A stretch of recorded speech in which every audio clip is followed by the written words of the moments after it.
It all begins again. Welcome back, guys, to Fog Entertainment. We're here with one of the brand new Ghost Power Books 2.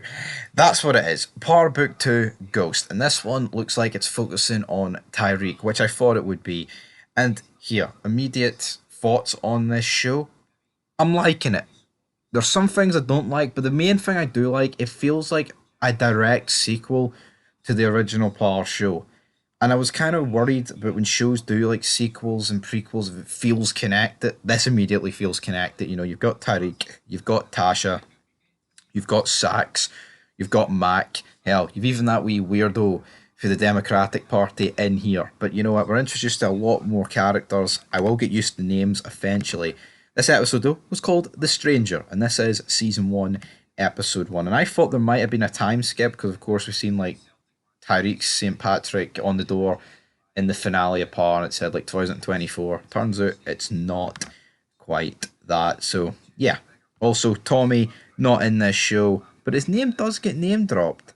And there could be some serious ramifications for Tommy. But we kick off this show. We've got Tasha being escorted. So immediately it's like, right, yes, we're feeling the same, but she's getting run down by this guard's like, yeah, you didn't do this. And we're introduced to Tyreek again, reintroduced, sorry, and essentially we've got like the court hearing here for Tasha and the lawyer, who of course we knew her from the original Power. She was like the head of the district attorney of Sax Angela back in season 5. We've seen her in season 6. She is now representing Tasha. She gets her down to like 4 years on probation, but because Tasha lied a few times, Tasha fires her. And a ridiculous decision here for Tasha. I mean, they literally managed to convince everyone that like they actually managed to convince everyone that it was like self defense and that Tasha was going to be killed next if she didn't stop Ghost. And like she's lied here, but now going forward, it's like, right, we've got to pin this murder on someone else, and I'll get to that a wee bit later on. But surely all credibility goes out the window when you've said you've tried to kill when you've tried to kill him and you did kill him, and now you're trying to blame it on someone else. Surely a jury could just never vote you not guilty to that, right? Also, the judge, which was Janine Galante, played by the actress that's plays Janice Soprano. She's also in Deep Blue Sea, but I can't necessarily remember her name. But while this is all going down, Tasha will remain inside. Tyreek then receives a notification that he's got 30 minutes to the Simon Stern meeting, the which he has to run. And now he's having to do double duty at his school because he's having to look after this kid who's, I'll say this kid, man, the guy's fucking gigantic. He's like a basketball player in the making. Tyreek's going to essentially have to tutor him with all his classes. And yeah, things aren't looking good for Tyreek, man. He's having to run about university here and do all this crazy things. But that's the thing, I might have a problem with this show. It's like, I get it. It's going to be the rise of Tyreek, but I hope we don't spend this entire show in university. I hope there's a time skip that wraps things up. I really hope there is. There's no need. We're introduced to a few people in the university, right? But none have really had a lasting impression on me. Like the main one was Lauren, right? Who looks like it could be his potential new love interest, to be honest. Tyreek, though, gets given a book, which he doesn't finish it. That causes a bit of problems behind the scene. But then once he reads it, they're all like, maybe this kid is really smart and should have been number one. So well done, Tyreek. You're laying the smack down. Extra curriculum. You're the main man. You're the son your daddy always wanted. Except you killed him. But yeah, seeing Simon Stern again doesn't really do anything for me. I wouldn't have minded if we never seen Simon Stern again. We see Tasha struggling in prison. She's now got a new defense attorney who's shit. But Tyreek notices this other guy who's quite good, and I think he could become a main character. Didn't catch his name. Well, his name probably did get said, but here, there's a lot of I think Power introduces a lot of people, and I think it is kind of also here on this channel. We're reviewing like a million things at once. To remember all these names, you'll be in deep trouble. That is for sure. But he manages to get this guy's attention via like an Instagram live. They seem to be like incorporating a bit more of social media into this, and I get it. If it's based on Tyreek and he's in college, university, it makes sense to go down that route. It really does. But essentially, he gets this lawyer 50,000, and very soon he's going to need the other 450,000 retainer. And how's Tariq going to get that? Well, it's moving some drugs, like he always did, like he's good at, like Kanan taught him to be. So he's going to have to do this, but like, he's just going down the same road. Like I get it, this show would be incredibly boring if it was literally him just going to university, but you can see the problems here that are arising. But he manages to get the contact details of the stripper that Tasha met in the original show, the one with blue hair. So yeah, looks like they're going to be moving some money and some product that way. Again, like what's this spell for Tyreek? Like what's the future hold for Tyreek? We'll have to wait and see. But yeah, I mean it just confirms like Ghost was right. It's like even Ghost, even it's like even like Ghost having to set up this trust fund for Tyreek to pass this and do the 4 years in order to get the money. It's I know it's mad. Like it, it's weird. Like he's literally killed his father, and like Tyreek's showing like no proper remorse about it. Like, if we're being honest, like, well, I say no proper remorse. I guess when he did it, he was crying and all that crazy shit. So I mean, maybe that's a wee bit harsh, to be honest. But yeah, I mean, it's weird seeing so much like emphasis on Tyreek in this show, but obviously this show is simply based around Tyreek, so I'm not really surprised about that in the slightest. But then we get the reintroduction of Sax. So we've got Sax and Mac.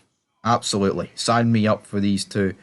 I'll take that every day of the week. Seeing these two again, absolutely. I mean, just has to be done. It has to be done at this stage of the game. Seeing Mac and Sax, especially Sax. I think Sax is really underrated. I can see why people wouldn't like him, but he's a guy who was very clean, but he's been made dirty over like these like years of going after these guys. He also his hair looked very different as well in this, which I thought looked quite funny. But yeah, Saki's looking good. We're introduced to his family in a couple of scenes. His family are like complete and utter dickheads, to say the least. And the introduction scene to the basketball player, let's just say he's basketballs deep, baby.